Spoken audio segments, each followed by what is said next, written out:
As the rock Kai descended into Earth's atmosphere, they expected fear, chaos, and submission. They had brought their advanced weapons, their impenetrable shields, and their ultimate weapon, Zenter virus, a nanomachine plague capable of wiping out civilizations in days. Earth, with its primitive technology and scattered defenses, stood no chance. But the humans were different.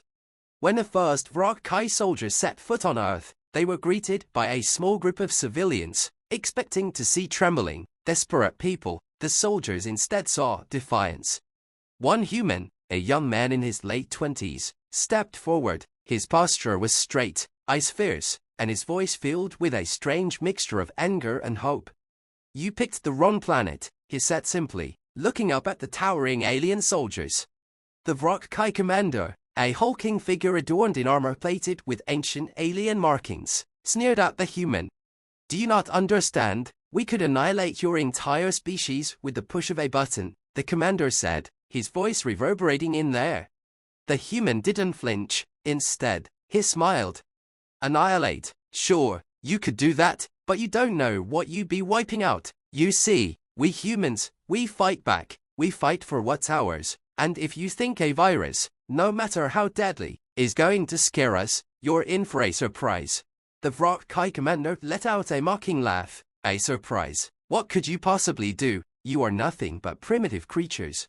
The human's smile widened. "We don't need advanced tech. We have something more powerful. We have something you can fight." The rock Kai soldiers chuckled at the audacity of the human. "You are weak," the commander said. "You will fall like the others." The human nodded. "We'll see about that." And then, without any warning, the human raised his hand to his mouth and shouted. It was a strange, guttural noise, something deep from within, and that was the moment everything changed. Part 2. The Unexpected Power.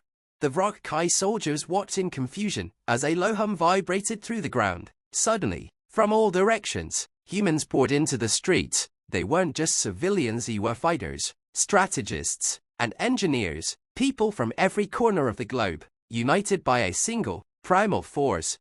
The rock Kai had underestimated humanity. They had expected Earth to be a planet divided, a species fractured by petty conflicts, but they didn't realize the one thing that set humans apart from any other species: their unyielding resilience and adaptability. What followed was a battle unlike anything the rock Kai had ever experienced. Humans, with their flawed and imperfect technology, stood their ground against the alien invaders with a determination that shook even the most hardened soldiers of the fleet. Military forces were mobilized, and civilians fought alongside trained soldiers. The streets of major cities became war zones, but the humans showed no signs of retreat. The rock Kai, accustomed to the idea of effortless domination, were shaken by the ferocity of humanity's resistance. At first, they tried to overwhelm Earth with sheer force, using orbital strikes and ground assault units, but they quickly realized something unsettling: human ingenuity was a powerful weapon. The humans adapted quickly, scavenging alien technology and repurposing it to fight back in ways the rock Kai hadn't anticipated.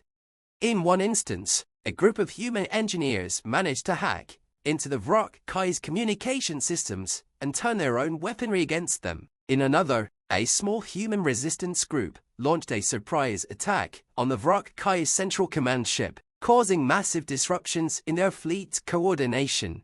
But the most surprising part was how humanity responded to the presence of the alien invaders. Despite the overwhelming odds, despite the alien superiority, humanity stood together. Soldiers fought side by side with civilians. Scientists worked tirelessly to develop countermeasures. The global resistance fought in unison, despite their differences.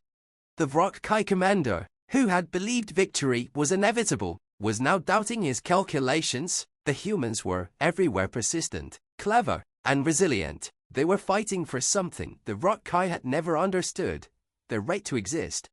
Part 3. Humanity Strikes Back. After weeks of battle, the rock Kai were no closer to victory. They had underestimated the humans' ability to adapt, their unbreakable will, and their capacity to rise above their circumstances. It was then that the human forces launched their final, decisive strike. They didn't rely on brute strength or advanced alien tech. Instead, They relied on their own greatest weapon, sheer willpower and unity. A human-made virus, developed from the research of thousands of scientists, was deployed. The virus wasn't biological, it was a digital weapon, designed to infiltrate and corrupt the Vrock Kai's entire fleet. It spread like wildfire through their networks, disabling their weapons, shutting down their ships, and causing chaos among their ranks. In the final hours, the Vrock Kai were forced to retreat, their fleet crippled and their forces in disarray. The once mighty conquerors of the galaxy were now fleeing from a species they had thought to be beneath them. As the Vrock Kai ships left Earth's atmosphere, the humans watched, standing proud on their soil. The young man who had spoken to the Vrock Kai commander earlier looked up at the sky, his gaze unwavering. "I told you," he muttered under his breath, "we fight back." The world had learned a powerful lesson the day humanity was not to be underestimated. And as the last of the alien ships disappeared into the stars, a new message was broadcast across the globe. In all languages, humans are not your slaves, we are your equals, never forget that. The Earth had won. And the alien fleet had arrived, shrouding the skies of Earth with countless ships that blocked out the sun. They called themselves the Vrock Kai, a race of technologically superior conquerors who had subjugated countless worlds before. Their mission was simple: Earth was rich in resources, and they needed it. In the wake of the Vrock Kai's retreat, Earth had entered a new chapter. The global recovery was swift, aided by the very ingenuity and determination that had allowed humans to repel the invaders in the first place. Cities rebuilt, governments forged new alliances. The Earth, once divided by national borders and petty disputes, now stood united as never before. But beneath the surface of this new unity, there were questions, many questions. What had driven the humans to fight back so fiercely? What was it about their species that made them capable of such tenacity? The answer came, not from Earth, but from the stars. Part 5: The Visitors. Several months after the Vrock Kai invasion ended, Earth received its first true contact from another species. A ship arrived in Earth's orbit, not with weapons or demands, but with an offering. The ship's design was sleek, elegant, and far beyond anything humanity had ever seen. The beings aboard the vessel, when they finally made contact, were unlike anything Earth had imagined. They called themselves the Kthak, a race of ancient and wise beings, hundreds of thousands of years old. They came not to conquer, but to observe, to understand what had happened to Earth. "We watched the events unfold," said the Kthak representative, a tall figure with iridescent skin and an aura of calm intelligence. "We have seen many species rise and fall in the universe, but none with the ferocity of your kind. Your victory over the Vrock Kai has spread through the galaxy as a tale of defiance and resilience. You are unique." The humans, still reeling from their victory and the sudden appearance of the Kthak, were skeptical at first, but the Kthak did not bring threats, only knowledge. They shared their technology, their understanding of the cosmos, and their philosophy of peace and cooperation. "What you did, Earthlings," the Kthak leader continued, "is something that has not been seen in millennia. You do not possess the oldest or most advanced technologies, but you have something more precious. You have the will to survive, to fight for your home no matter the odds. That is why we came. You will be a force in the galaxy. You will be our allies, and together, we will create a future of peace." The humans were hesitant but intrigued. They had been thrust into the galactic stage, not as subjugated species, but as a force of change. The Kthak offered them membership in an intergalactic council body that governed the relations between advanced species, ensuring peace, prosperity, and mutual respect. But the humans were different. They didn't simply accept what was offered. They asked questions. They tested the Kthak's motives, and, above all, they did not forget what it meant to fight for their freedom. As they navigated their place in this new galactic community, humanity began to demonstrate once again what made them unique. They didn't simply accept the Council's terms. They shaped them, they negotiated, made demands, and offered new perspectives. They brought a level of understanding that challenged the very fabric of the intergalactic peace. Earth wasn't just a member of the Council. Humanity was becoming a key voice in shaping the future of the galaxy. Part 6: The Human Legacy. Years passed, and humanity's presence in the galaxy continued to grow. The Earth now had allies, but it also had adversaries. As other alien species took note of humanity's rise, they began to fear what the humans might become. There were those who had seen the potential of humanity, but others, particularly some of the more isolationist and hostile races, began to view them as a threat. They had watched the humans rise with a mixture of awe and suspicion. One such species, the Artur, made their presence known. When they launched an attack on an outer colony of humans, they believed they could take Earth's new territories with ease, dismissing humans as unpredictable and dangerous. The Artur didn't realize what they were starting.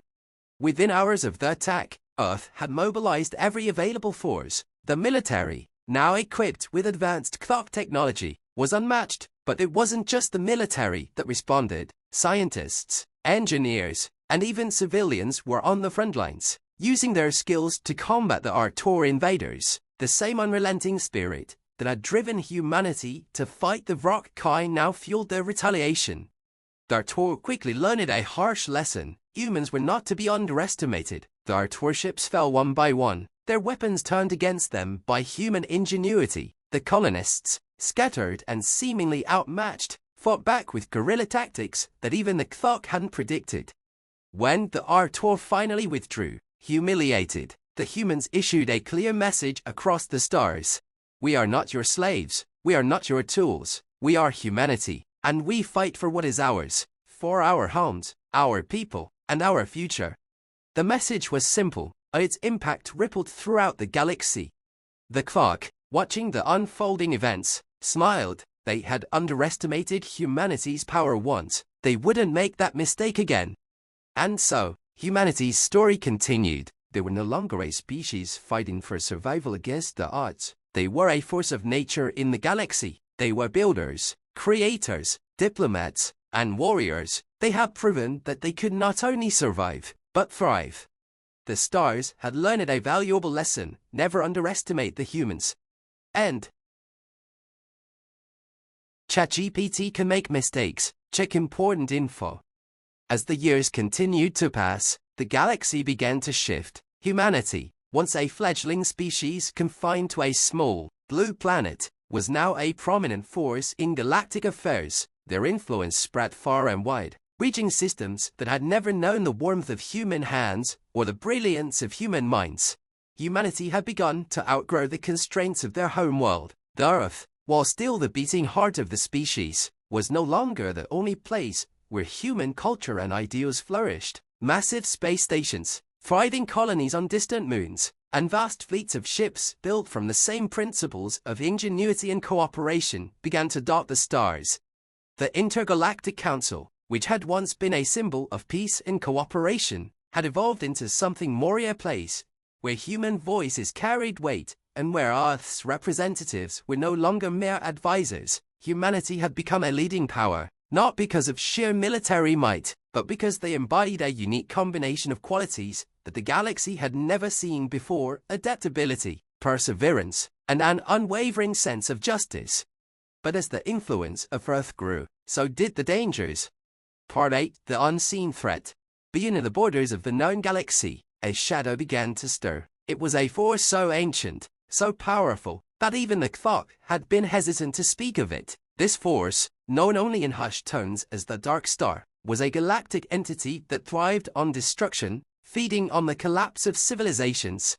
The Dark Star was not a race, nor a species, but an ever-encroaching void of destruction, a force of entropy that swept across the stars, erasing everything in its path. Entire star systems had been devoured by this entity, their civilizations obliterated, their people reduced to nothing. For eons, the Dark Star had existed in the far reaches of the galaxy, unnoticed, slowly advancing toward the core, and now, with humanity's rise, it was turning its attention toward Earth.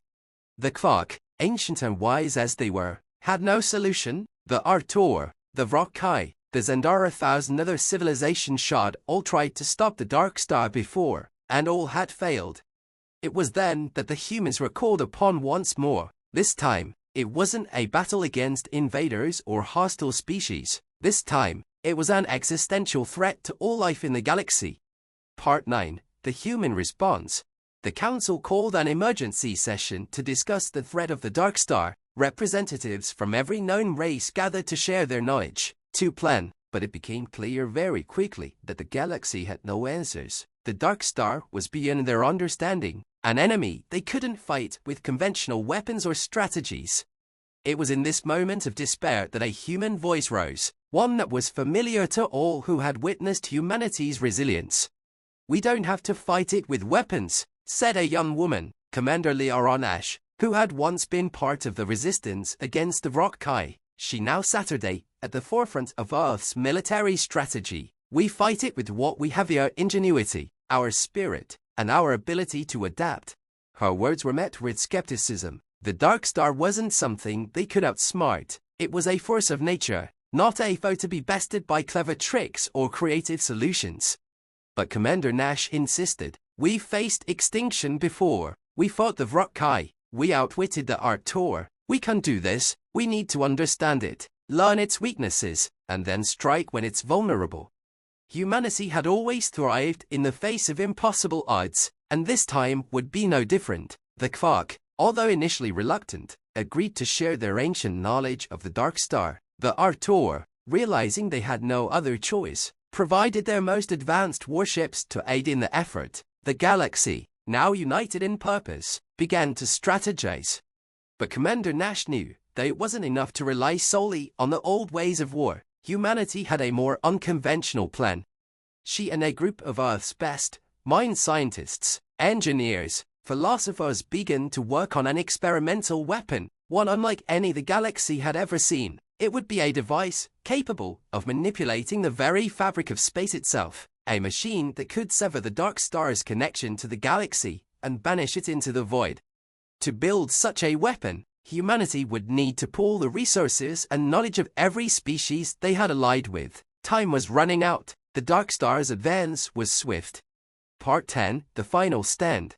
As the Dark Star drew closer, Earth's allies worked tirelessly, combining technology and knowledge. The galaxy's greatest minds, many of whom had once viewed humanity as a mere curiosity, now looked to Earth as their saviors. Human engineers worked alongside the Quark to build the massive Devasia stellar severance engine, a weapon capable of manipulating the very gravity and quantum fields around the Dark Star, trapping it in an eternal void beyond the reach of any galaxy.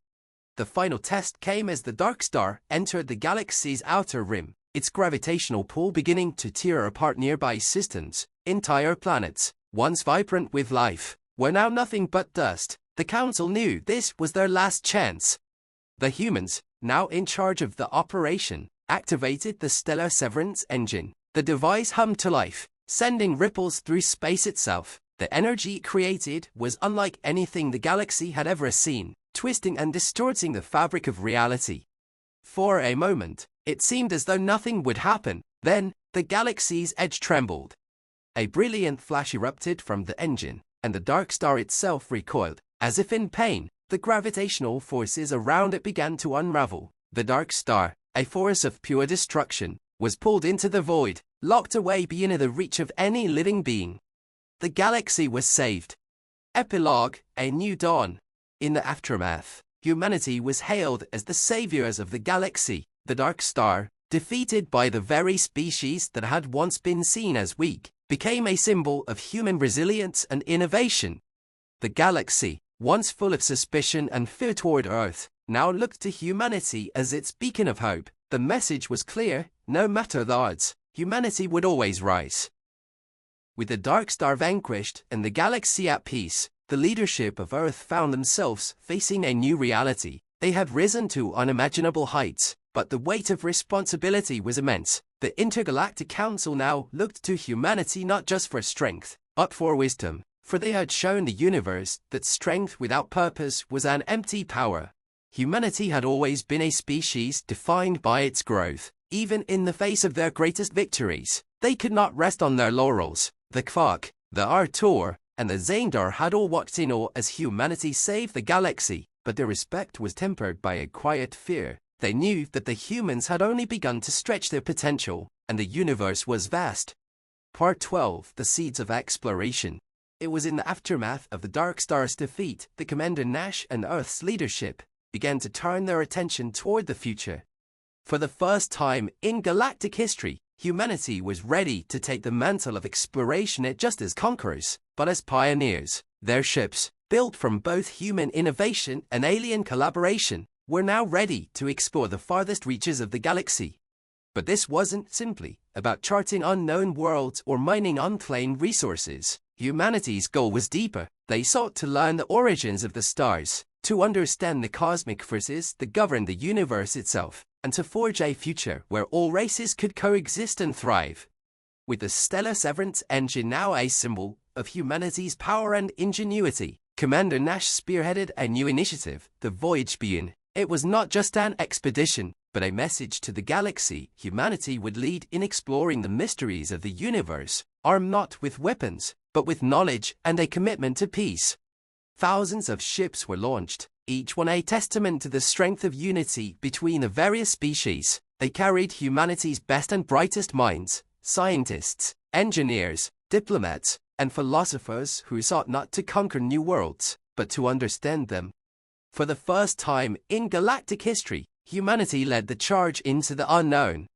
Part 13, The First Contact. Again, years passed, and humanity's exploration began to yield astonishing results. Entire civilizations, lost for eons, were discovered in the farthest reaches of the galaxy. Artifacts older than any known race were uncovered. The humans studied them with reverence, always seeking knowledge, never domination. But it was during one such expedition, far from Earth's home star, that humanity came across something truly unexpected. A message. It was unlike anything they had ever received, not an automated transmission or a distress signal, but a voice. The voice was alien, ancient, and its tone carried an air of deep sorrow. "We have watched you, humans. You are the last hope of the galaxy. Beware, for the darkness will return." The dark star was but a herald. The true enemy is yet to come. The transmission ended as abruptly as it had begun, leaving humanity stunned and unprepared for what this cryptic message implied.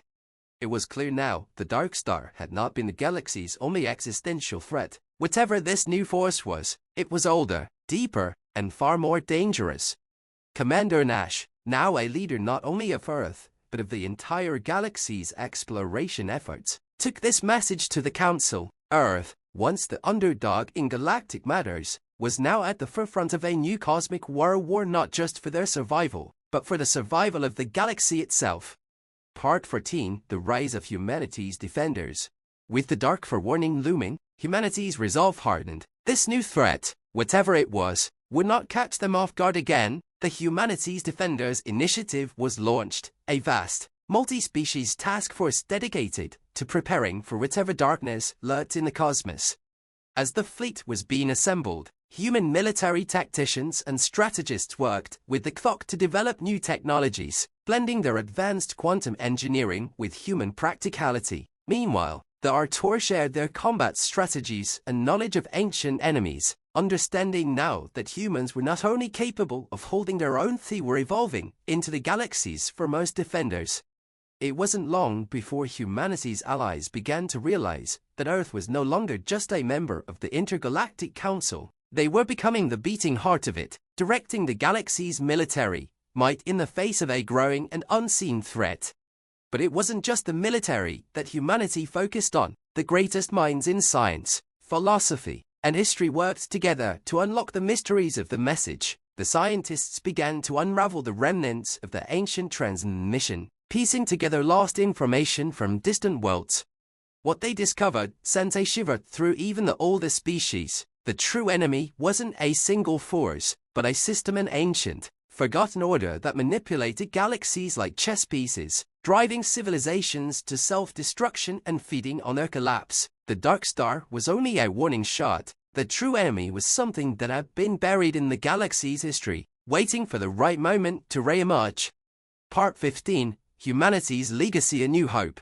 As Earth and its allies prepared for the coming storm, a new era was beginning to take shape. Humanity, the once feared and underestimated species, had become the symbol of hope. They were not just survivors, nor were they a military juggernaut. Humanity had become the guardians of the galaxy, wielding the power of unity, the strength of the mind, and the resilience of the spirit. And as the first ships prepared to venture into the heart of this new threat, humanity's message was clear. We will fight, we will not surrender, and together, we will defeat the darkness. The galaxy was vast, and humanity had barely scratched the surface, but one thing was certain, they would not face it alone. They were humanity, and the universe would soon learn what that truly meant. As humanity prepared for the greatest challenge in its history, the intergalactic community was in turmoil. The cryptic message from the distant past had ignited a wave of fear and uncertainty. The galaxy, once united under the banner of peace, was now bracing for war once again. Commander Nash, ever resolute, stood at the helm of the newly formed Unified Defense Fleet, a coalition of human, Quark, Artor, and Xandar forces. This would be the largest fleet ever assembled, not only to confront the new threat but to send a message. The galaxy would not be consumed by the shadows. The message had indicated that the true enemy was an ancient order, a force that thrived on destruction. However, no one knew exactly what this enemy would look like. The ancient civilizations who had encountered them in the past had left only fragments of knowledge, fragments that humanity was now piecing together. The most disturbing revelation, though, was that the Order was not just a military force, it was a network, a collective that had secretly infiltrated and manipulated the rise and fall of civilizations for eons. The Dark Star was just one tool in their vast arsenal of cosmic forces. Part 17, The Hidden War. As the Unified Defense Fleet gathered its strength, Commander Nash knew that preparation alone would not be enough. The true nature of the enemy would require an entirely new approach that combined human ingenuity with the wisdom of their allies. They had to get ahead of the threat. It wasn't just a matter of confronting the enemy directly. They had to understand its strategies, its history, and its weaknesses. Nash authorized the formation of the Shadow Initiative, a covert mission to infiltrate the dark corners of the galaxy where the enemy was rumored to operate. Human agents, alongside Quark spies and Artor commandos, were dispatched to ancient ruins, abandoned star systems, and hidden corners of the galaxy. Their goal was to locate and investigate remnants of this mysterious order. They discovered signs of a chilling pattern. Across the galaxy, civilizations that had once been vibrant and prosperous had mysteriously disappeared suddenly and without warning. The few survivors spoke of whispers in the dark, of shadows that twisted the very fabric of reality. These civilizations hadn't just been defeated, they had been erased, their memory and legacy wiped from existence. The enemy, it seemed, had a profound ability to manipulate time and space, erasing traces of itself from history, and as they delved deeper into the ruins, humanity's scouts uncovered something even more unsettling. This order had been watching Earth for millennia. Part 18, The War Begins. The first strike came when humanity's exploration ships began to venture into the regions the ancient message had warned about. The Unified Defense Fleet, under the command of Commander Nash, moved to intercept a strange energy signature emanating from a long-forgotten star system on the edge of known space. As they approached, the fleet encountered the first signs of the Order's influences: strange, shadow-like ships that phased in and out of reality, bending light and space in unsettling ways. The fleet engaged, but the battle was unlike any they had fought before. These ships didn't just fight, they distorted the very laws of physics. Weapons fired in one direction seemed to strike from another. Gravitational anomalies tore through the fabric of space itself, and entire fleets were forced to abandon the fight as reality itself seemed to warp. For the first time in centuries, humanity was on the back foot. They were facing an enemy that could bend the very fabric of existence, an enemy that seemed to be everywhere, yet nowhere at the same time. But the human spirit, once again, refused to yield. Part 19, The Catalyst. As the war escalated, humanity's best minds worked feverishly to understand the enemy's powers. Human engineers, now working alongside the ex-quantum physicists, had managed to reverse engineer some of the enemy's technology. They discovered that the Order's ships weren't simply cloaked or hidden. They were using a form of dimensional shifting, slipping in and out of alternate realities to avoid detection. It was then that humanity's true weapon was realized, not brute force, but understanding. The enemy's technology relied on the manipulation of space and time, something humanity had only begun to grasp. They would need to fight the war not in the conventional way, but through scientific innovation and brilliant strategy. Commander Nash ordered the construction of a new kind of weapon only that could disrupt the very dimensional shifting technology the enemy relied on. This weapon, known as the Phase Breaker, was humanity's best hope for countering the enemy's ability to slip between realities. But building such a device would take time they didn't have. The Order's forces, now aware of humanity's growing understanding, began to launch more frequent and devastating strikes. Entire colonies went dark, their inhabitants vanishing without a trace. The galaxy, once united in their awe of humanity's power, now began to fear them once more. Part 20. The Turning Point. In the midst of mounting losses, a breakthrough came from an unexpected source. A group of human scientists, having studied the wreckage of the first enemy ship, discovered a crucial flaw in the Order's technology, a flaw that could be exploited. The technology that allowed the enemy to bend time and space relied on a form of quantum instability, a weakness that, if targeted correctly, could destabilize the entire structure of their ships. Humanity's engineers, working with the HFY, developed a device that could harness the quantum fluctuations in their enemy's ships and create a gravitational collapsion that would force the ships to revert to normal space-time. The Phase Breaker was completed, and humanity prepared for a final confrontation. Part 21. The Final Battle.